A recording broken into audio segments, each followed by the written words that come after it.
He's like Bitcoin basically, innit?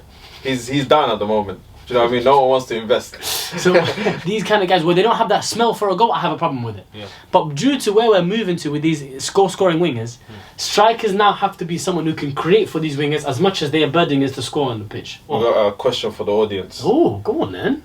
I will reveal the answer at the very end. Who is the only manager in the Premier League who has won the Champions League as a player and as a coach? Interesting. As we know, there's not many in it. There aren't many. Put your answers in the comments down below. Let us know what you guys think.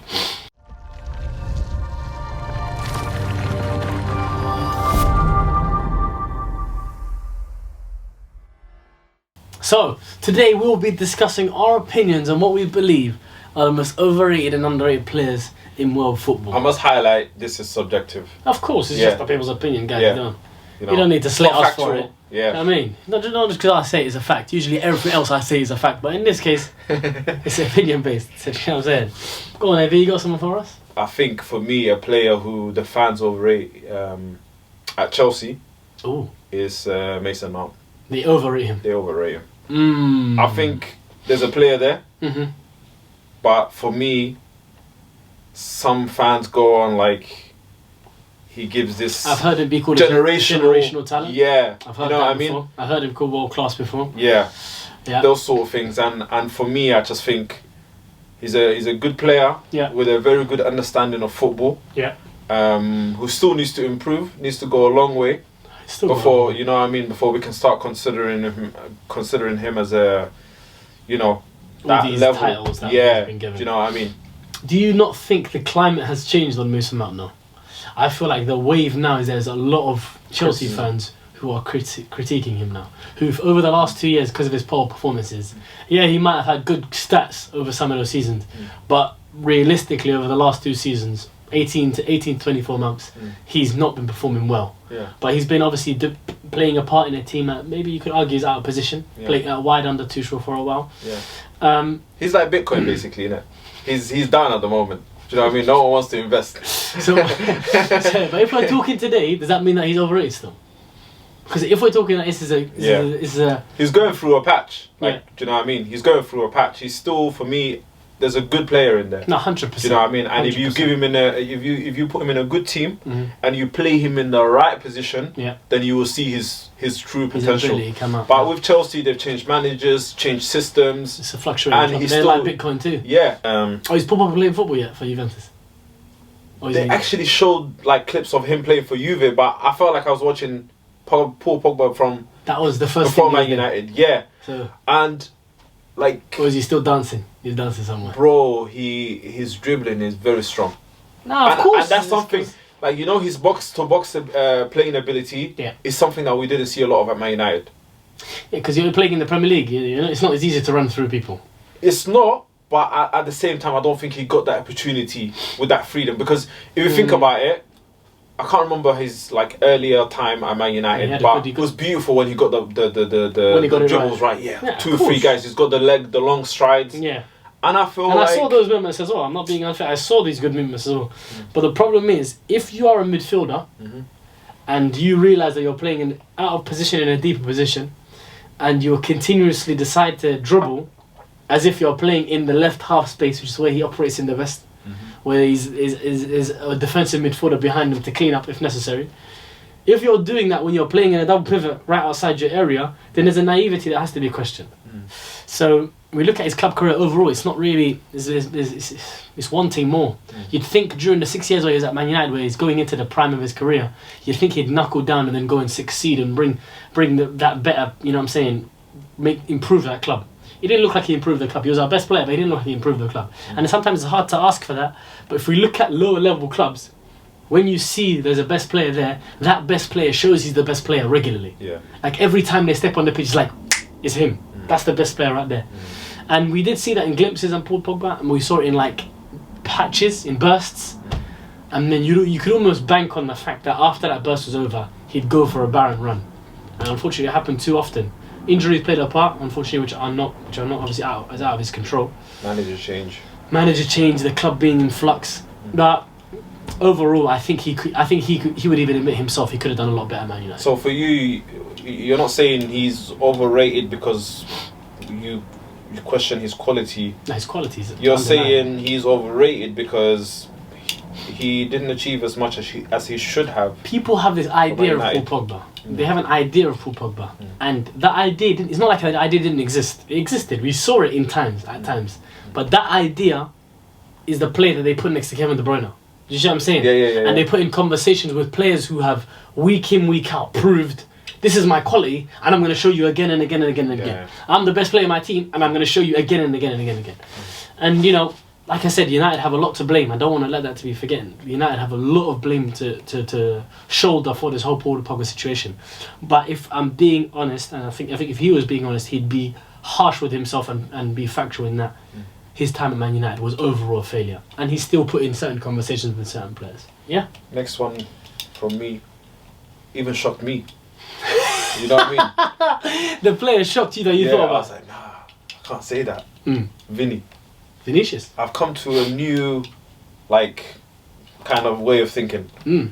If they haven't done it in the Premier League or a World Cup final, I have to make exception for Mbappe, innit? if they haven't done it in the Premier League or a World Cup final, for me, I have a question mark over them. 10 goals or assists in the Champions League winning campaign. I hear that. That's the kind of stuff that we create legends on. Yeah. That's where legends make their... He's not a world-class player yet. Like, for me, if you do it in the Premier League, I hands down in there, you're one of the best in your position in the world. That's why for me, it's definitely not world-class, because I think after you see one season, that's not enough. If you can repeat it, at least, even if it's, like you said, the question marks will still exist. Even if he was able to repeat it, and he was given the world-class tag, there is question mark here. Can you do it in these kind of situations? I look at maybe the Croatia game, that he got subbed off, I think, around 50, 60 minutes. Crazy. Where he didn't really impact the game. Neither did Rafinha, I don't think. And, you know, if week in, week out, you can't solve different problems, and you can't do that season in, season out, for me, you're not at that level. You know, and that's why I say the fans at the moment, football fans in general, will probably hold him in high regard. And I remember in an earlier video as well, I put him in the top 5 ones to watch. Maybe number 1. My number 1 is Vinicius. You know, I feel like, I hope we get to see him consistently. For as long as we've seen Modric, for example. For I think under 21s. But yeah, he's still got a long way to go. Mbappe, the second player to score a hat-trick in a World Cup final. Crazy. If I show you the draft of a tweet that I wrote up in frustration at 2-0 when it looked like Argentina were coasting, if I show you the draft that I just there and something said don't tweet this. I don't know what it was. I said something about this kid, I can't tweet this. I put it in draft, Nick, bam, go. Penalty, bam, go. This guy, what? It's incredible what he did. The pressure. I could not believe what I was witnessing with my eyes from that kid. And it looks like he was written to be the clutch man. You can see why people have said before, you can't talk about Cristiano and Mbappe. I see why now. He's got these traits. I will never stop. I will never stop. I believe that it's going to be me. I'm the one that's going to decide it. So even for 90 minutes when things are not working, 89 minutes you're there thinking it's going to be me. Even now, are you crazy? Yeah. What if I'm going to show you that tweet after this. I'm going to show you. Nah, wow. It was crazy, and the player for me that just obviously gave him a little, jump start was his brother, Kolo Muani. Yeah. Wow. You know what I mean? Kolo Mbappe, right? Kolo.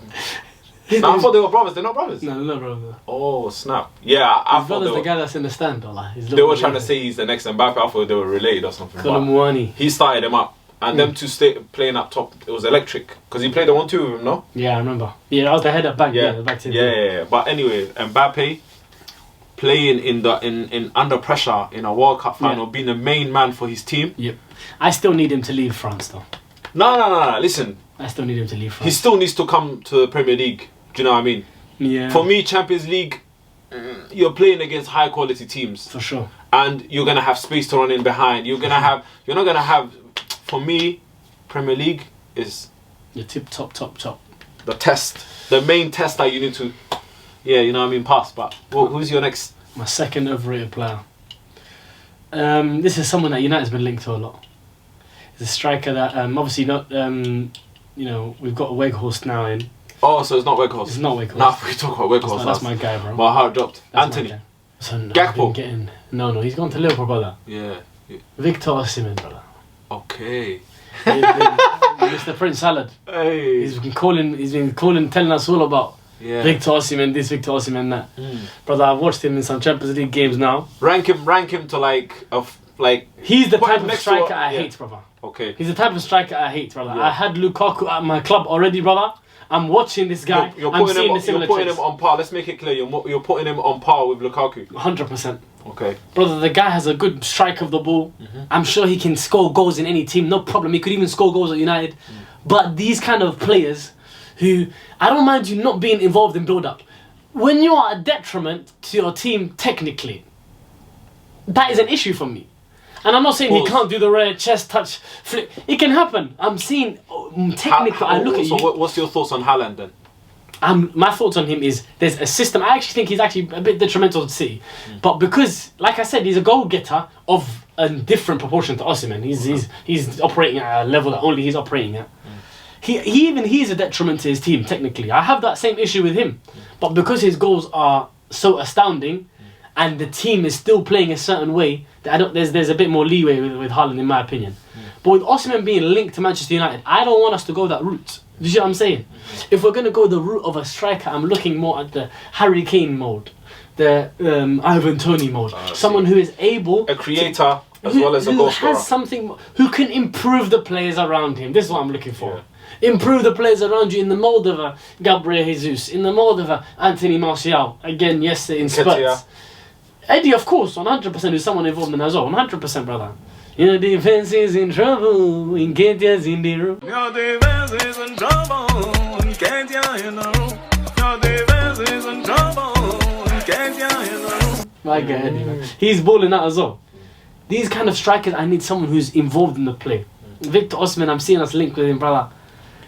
I'm attacking these kind of strikers. These kind of guys, where they don't have that smell for a goal, I have a problem with it. Yeah. But due to where we're moving to with these scoring wingers, strikers now have to be someone who can create for these wingers as much as their burden is to score on the pitch.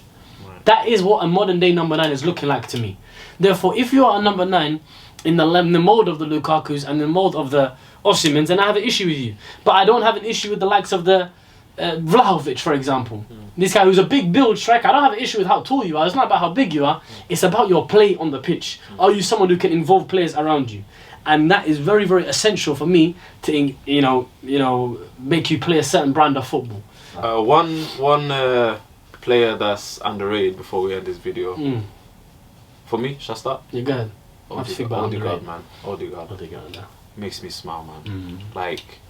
I like the way he thinks about football.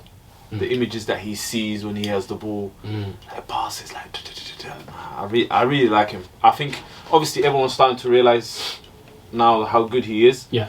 For me, I'm like, wow. How did we find this guy? How did we find this guy at 34 million? Real Madrid were willing to sell him to us for 34 million. Do you know what I mean? And then Leicester were there saying, Madison 60 million minimum. Yeah, and Arteta said, hold that. We're trying to use you, man, as bait. Chill out there, man. I'd stick with the Arsenal team, actually. An underrated player for me has been Ben White this season, man. He was getting roasted last season on Twitter still. Brother, he was, and this season in this right back role where he's in the back three, inverted in the back three. Like I'm still seeing him do overlaps for Saka at times and offering and underlapping runs. He's doing a bit of everything, and the technical security of this guy is incredible for me. Very, very, very technically secure, and I'm enjoying that about him. I actually want to add another one as well, John Stones, man. Yeah, they play the same role right now, innit? They're doing the same kind of thing. Yeah, they're the same thing. These guys who are 6'3", and they're doing these things, I'm thinking, I'm 6'3". Man City play with 3 at the back now, basically. Bro, sometimes they're even just sitting, Akanji here, Ake is out touch line here. And Stones. Pep is thinking, and then Rico Lewis is next to Rodri. If we try and think about Pep, we're going to go crazy to try and guess what that guy's doing. But Stonesy, Ben White, these guys, so technically secure, playing out of position kind of. Stonesy plays centre back, but still, it's not like he's moved out of position. But the areas they're picking up, level of comfort they look at, it's like they played there their whole life. And you're right, Ben White, you could argue, has been right back of the season, if not Trippier. Yeah. For real. That's crazy. But yeah, man. Trippier's been alright as well. That was our overrated and underrated player, man. Yeah. So it's Mason Mount, Paul Pogba overrated. Yeah. Oh, we have Vinny. Vinicius Junior, and who else did I say? Ossie, man. That's our fourth overrated. And the two for underrated, or three for underrated, Ben White, Stones, and Odegaard. Martin Odegaard. Yeah. Did you guys get the question right? Oh wait, let me think about it now, because I've had the whole time to think about it quickly. Yeah.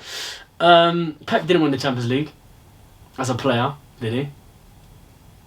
Yeah, he did. Did he? He did. Did he? He did, yeah. When did he win the Champions League? I think it's not. I don't think it's 90. Is it 94? There you go. There is a picture of him with the Champions League trophy. Well, there you go. And with Xavi next to him, I was like, yo. What the hell? Xavi gonna play together as well? Yeah. Goodness gracious. Yeah, Xavi did break in quite early, but he didn't actually get to the forefront of the first team for a while. No, he didn't get to the same heights as well, there you go. But yeah. That has been PassTheBall TV in association with Upcoming Athletes. Make sure you guys subscribe. Yep. Leave all your comments down below what you want to see from us next. Turn that notification bell on, and there you go. See you guys in the next video. Bye-bye.